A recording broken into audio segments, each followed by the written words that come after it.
Guys, I won't even lie.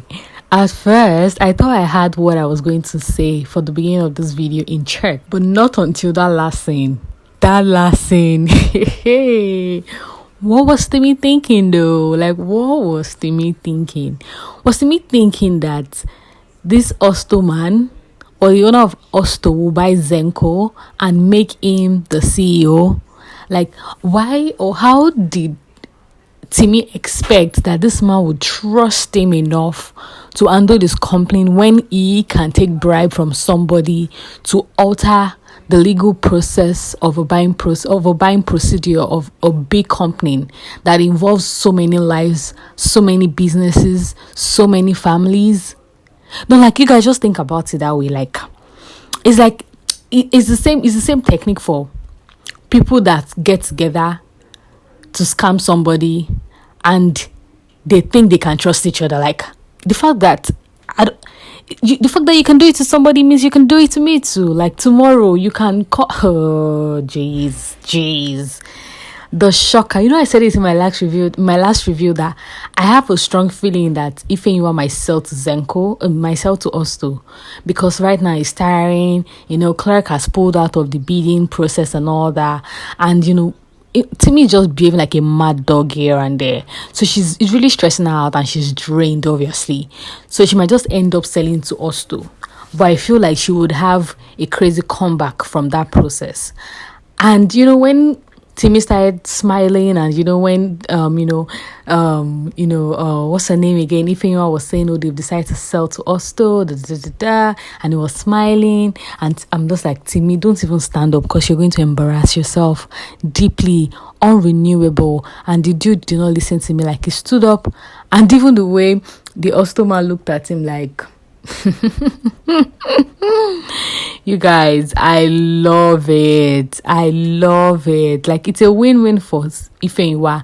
She gets the money, they sell the company, she gets her share of selling of the company, and she still gets to be paid for a new role as a CEO for the new company or whatever they decide to make of the company, and she still gets to be in control somewhat. Like, it's a win, girl. I just knew that, in fact, Timmy was going to be left in the ditch. And Serdi and Folarin, goodness, I fell for Dolapo this episode. It felt like Dolapo was alone, like she was fighting so many battles all at once alone. And Abdul, that we thought would be able to help her, like, see through these hurdles and maybe be by her side. The guy is just acting on anger. He's just very temperamental. He's not thinking things through before acting. In fact, let's just get right to the top. In case you're a returning subscriber, welcome back to the channel. We do hope that you keep coming back on here. You know how we do it on here. Leave a comment in the comment section. What was your highlights from this episode? Let me know what your thoughts are. And in case you're just hearing my voice in my channel, welcome. I really do hope you stay. Please stick around with me by subscribing to the channel. Like this video. It helps a lot. And leave a comment. Let me know what you're thinking. What are you thinking whilst watching the episode? What do you think so far? Is the season giving? Because I think it is. It is. But yeah, let me know all of those in the comment section. So let's start for Ramat. Like, whatever Ramat is on lately is wild. It is wild. Ramat is stepping on Udak's neck, and I don't think she intends to get off anytime soon. Like, the way she's acting is so strange to me. Like, I'm beginning to even feel sorry for Udak. Like, Ramat, at the beginning of this season, we saw Ramat be the weaker link, begging, persuading, trying to do everything possible, trying to reason with Udak, trying to bend a lot of our rules, trying to play by his game, begging and begging and begging and begging. And now the tables have turned and baby's just like, this is a done deal. I'm not even going back. And at the same time, the way she's acting is so scary. With this old smart thing, she's still willing to push through. And it makes it worse that she went to check on Yemi at this so-called booker with Chike guy. And, you know, she didn't find Yemi. And that just added to how she felt concerning the whole thing being Ivie. And, she's insisting on the divorce. We saw that they even invited Dolapo at some point to have a chat. The way that Chike guy was even behaving was so annoying. Like, imagine even that last episode, he was threatening Dolapo that if she doesn't play by his game or play by the rule or help him to get smart, he's going to get Folarin arrested. And I like the way Dolapo asked him, like, on what ground? And he was trying to play one smart detective game. Like, boy, bye. Are you silly? And I'm just like, what the hell? Like, she's very impulsive with this whole divorce thing. I mean, I can get that she's in her feelings, she's hurt, she's tired, she's drained. And then this whole smart thing, even though Dolapo is like, girl, you're not thinking this straight, it's dangerous. This guy traffics people. What if he drugs you, puts you in a container and takes you to God knows where? What would you do? How would you intend to come out of it? This Chike guy is promising you protection, this, protection, that. Have you even asked what the protection is? Have you asked how the protection star has been effective in the plan? Have you, are you sure? What are you doing? You're not thinking this. And I don't even think this is the best time for Ramat to be handling this kind of situation, because clearly her judgment will be clouded by how she's feeling generally about things. And then her going on a date with God's power, part of her strategy, and them holding hands and letting him know that her divorce has ended, basically leading him on. And who else noticed Udak in the glass? Like in the mirror when they were having that conversation. I even thought she saw Udak. I thought she saw that Udak was there. But when, Udak confronted her the next day and she was like, you followed me? I was like, oh, she didn't even realize I was there. In the hoodie, I almost laughed and fell off my couch. Like, what? These men, sometimes, they be playing games that they can't finish. Like, they be starting things they can't finish. They be dishing out things they can't take in return. Because when he was raving and shouting, divorce, Ramat, leave me alone. Ramat to cook for him, he will shout. Ramat to come, she will come to his office, he will want to run mad. Ramat will want to love up on him, he will want to go crazy. Now, Ramat is the one that is like, boy, get out of my face, and guy wants to die. He's already calling. Like, who did Ramat call when Udak was going crazy at the beginning of the season? She didn't call anybody. She didn't even tell her girls. She was dealing with it alone between the both of them. But now Ramat has just stepped on his neck a few times and he has run to Dolapo. I'm like, it's even interesting to see that he can actually call Dolapo for a chat and ask for help. Dolapo that is the bad influence. Really? Interesting. In fact, at this point, I'm just tired about both of them. At first, I was like, oh, they might not get. I know they might not get a divorce. I know they will probably not get a divorce because that will sort of alter Ramat's story in a way, like a character. But at the same time, I'm just like, these people just come to a conclusion. Like, get over this already. Like, we've been dealing with this issue since the beginning of the episode of the season. I'm tired, man. But at the same time, whatever. Now, moving on to Ifeyinwa and Clark. We saw that Ifeyinwa invited Clark when the therapist gave an assignment to do something she's not done before, something spontaneous. And I, for the life of me, cannot understand how kissing Clark or getting to sleep with him was something that came to her mind. And I liked how Clark was like, you're using me, I don't like this, I would come, you're basically using me for your assignment. And then she went ahead to confirm me that, she said I should do something I've not done before. I was like, Ifeyinwa, can you listen to yourself? I don't like the way you're behaving. I don't like the way you're behaving. Like, I even thought I was going to come on here to rant about how I do not like how Ifeyinwa has been behaving or was behaving in this episode. But thankfully, she came around later on before the end of the episode. I don't know why this bird is... this bird having the time of his life. So in case you can't hear, please ignore that. And we saw how she stormed into the therapist's office in the middle of a session with another client, which was absolutely rude. But we saw how, I want to believe the therapists have seen people do that time and time again, so it wouldn't have been extremely shocking to her. But we saw how they had a conversation and she spoke to her to speak to Clark, define their relationship, find peace with that aspect of her life so she can actually focus on her healing process, 100%. I'm glad she did that. Spoke to Clark and spoke to Clark and they kind of gave each other like a title. They defined their feelings, their relationship. And that scene where Timmy called, was it Timmy that put a call across to Ifeyinwa, but something just warranted her presence at the office and she got there and she met the hosto man on her chair. And I liked how she was like, that is still my chair, that is still my seat, I'm still the CEO of this company. And Timmy was like, well, why are you so rude? Why is your clinical? I'm just like, Timmy, you be fool, big fool. Timmy is that kind of person that will lick the feet of a rich man because he wants something from them. because he thinks that will be appealing to the rich man and that will move the rich man to do things for him.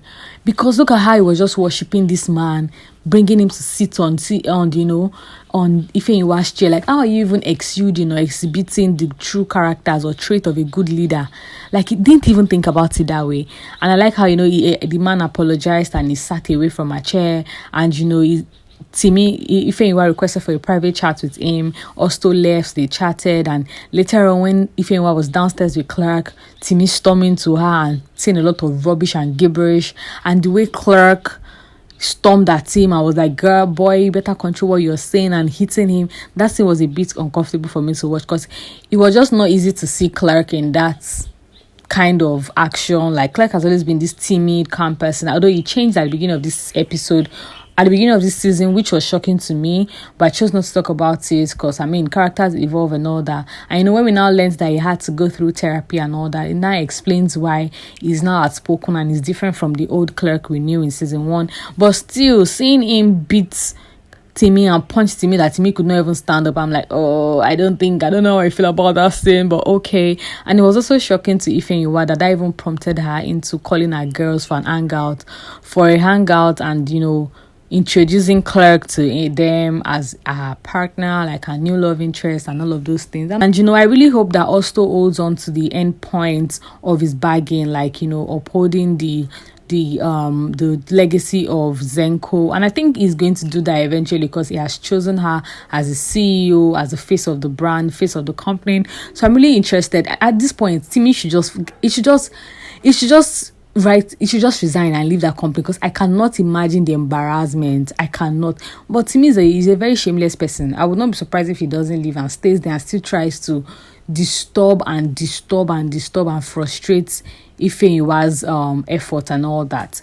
And now on to Ivie. Ivie has always been chilled right from the beginning, but we saw that in this episode she's still bonding with her sister, who is leaving for culinary school abroad soon. And we saw the dinner she had with the father. It was supposed to be between her mom and her dad and her sister, but the mother still refused to show up. But eventually she met with the mother to even plead the last time to come and see the sister before she eventually leaves. And we saw how parents and tough love, Sha. And the way the mother was like, oh, I don't care, like at the spa, and she was just going about her biz, reading the magazine, but we all know she wasn't reading it. She was just putting up an attitude, and eventually reaching out to the sister the day the sister was traveling and meeting at the airport. Like I said in my last video, Ivie exudes so much growth and maturity, and I love that about her character. Yeah, I like it for her. And she explaining and telling the girls at the hangouts, dinner, that she went on a date and it didn't go well, but she eventually met Efosa, and they are planning an official date. Why was Ramat looking that way? Is Ramat interested in Efosa? I don't understand. I don't know. She looked more taken aback than being surprised. Like, when you're surprised that your friend is somebody that you're like, okay, you and Efosa, that kind of vibe. Then, oh, you and Efosa, like, why? Like, there was a way she acted, like, it felt like there was more to that reaction, but let's not conclude just yet. And now Dolapo, God, my girl. Like I said, it felt like Dolapo was so alone in this episode, yes, because even when the ladies were at the table talking about their lives, the updates, Rama spoke about her divorce, they were able to console her. Ifeyinwa opened up about seeing her mom whenever she drinks, they consoled her. Ivie talked about her new love interest, and they gingered her, teased her. Dolapo didn't go in depth. She didn't really touch so much on what's been going on. Ranti making a mess at her company, them taking pictures of her in handcuff, distributing it online. Abdul stepping in. Abdul, that I thought was going to come and manage the situation and, save Dolapo. Yes, he saved her, but he just ended up adding more to her problem, like adding more on her plate, punching Ranti. There's a video on it online. It's messy. Dolapo is pissed. I'm just like, hey, God, I beg, waiting be all this. What is all this? And, a brief meeting with Ramat, I already talk about that, and Chike guy. Like, you could tell that even though Ramat was not making sense, Dolapo was not even listening, because the girl is just going through a lot. She's frustrated. Everybody's pulling her hair, pulling her wig, pulling her hair, pulling her dress here and there, pulling her in different directions. And it's even more frustrating that Ramat is pulling her into something dangerous. Like, I get how agitated that can make her feel. You can tell that she wasn't even listening, she wasn't concerned, she just wants to get out of that situation. And even her visit to, was this Senator Jibril or just Senator Atta? I don't even know which one is the senator now, which one, the one she met with. I think it's Senator Jibril. And Ranti threatened. I liked how she went for like a friendly visit to him, like, you people are playing dirty, I don't want to go down the same way. Remember, I cleaned you up for your primaries, I made you win. I can dig up your dirt back and make you lose, lead you to somewhere that you would not be able to come out from. And Ranti coming in like, who be that person? Ranti coming in and storming into the place and walking Dolapo out and saying he will run her, she will pay for it, And I liked how Dolapo was so fearless in front of him, like, do your worst. The worst you can do is kill me, right?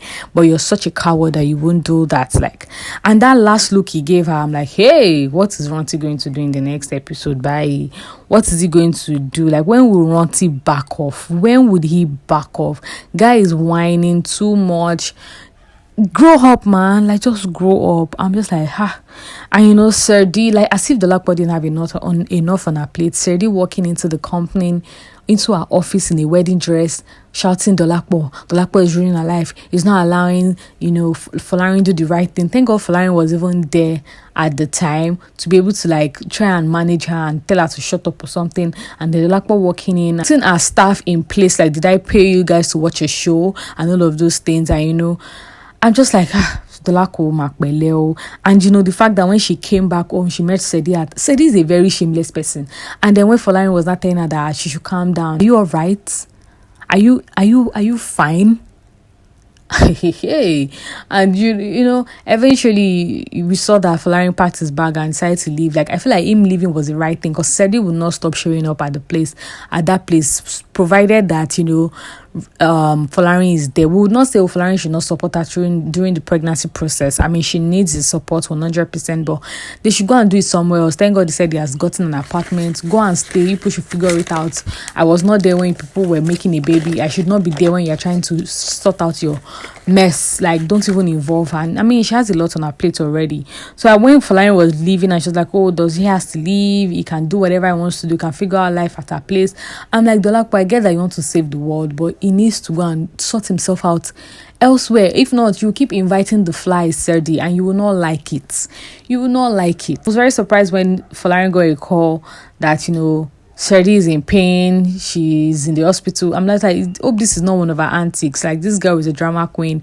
She should actually channel all her energy into playing the role of a mad pregnant woman or something. Like, she would have a good career in acting, because this girl has been pulling up a lot of stunts ever since she came back into the picture. But yeah, what do you guys think about the episode so far? Like, in fact, this season was so dramatic. This episode was so dramatic. Imagine, I'm recording and it's almost 19 minutes. This is going to probably be my longest duration so far for the season. Let me know what all your thoughts are in the comment section. Please like the video, subscribe, check out my other videos. I'll love to see my next review. But until then, make sure to remain happy, because you owe it to yourself. Bye guys.